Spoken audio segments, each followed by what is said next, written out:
Life is a practice. To live well, I've learnt that you have to be intentional about what you want and who you wish to be. This is where I feel many people misunderstand things.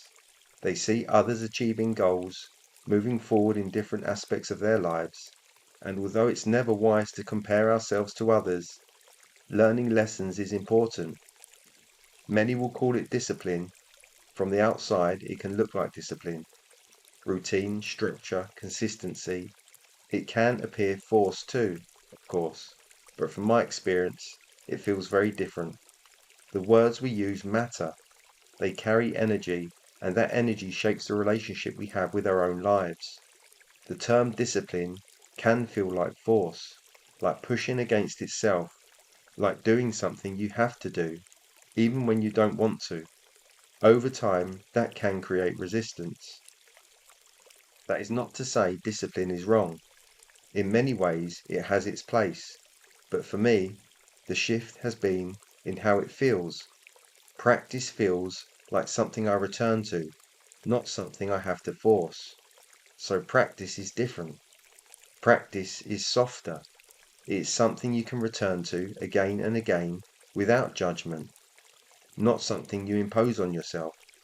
There is space within it, and if you miss a day, you do not punish yourself or spiral into guilt. You simply begin again. No upset, no story, just a quiet return. That is the shift. When you begin to see life through this lens, everything changes. Your mornings become a practice. The way you make your bed, prepare your food, speak to people, and carry yourself when no one is watching. Even your thoughts become a practice. It all counts. It all shapes you. It all becomes part of the story you are writing, moment by moment. And there is a natural rhythm to this, an expansion and a contraction.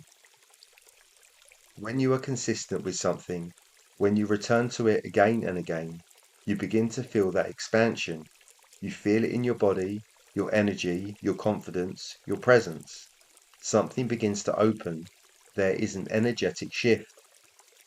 And then sometimes, for whatever reason, you stop.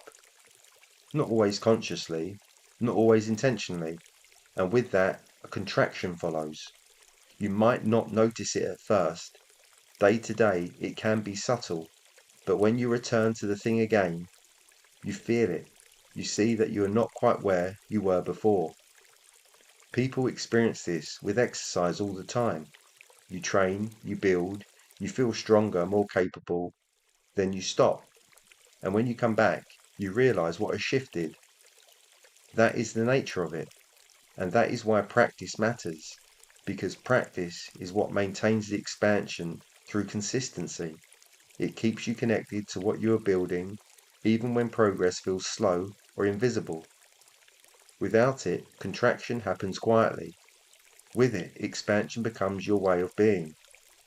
So when people say, I tried that once, it was not for me, sometimes they're right. Trying new things is part of how we learn about ourselves, and it will not always be for you. But sometimes they stop too soon, not because it's not aligned, but because the outcome did not match their expectation, or someone else's voice became louder than their own. If there was something you genuinely felt drawn to, something you wanted to explore, then your participation in it is enough. It does not need to lead you anywhere. It does not need to become part of anything, because beyond motivation, discipline, achievement, even beyond purpose, there is something more honest. You do it because you want to, and that matters, maybe more than you realize, because that is alignment. Of course, not everything in life comes from desire. There are responsibilities, commitments, things we must do. But even within that, there is still a choice in how we show up for it.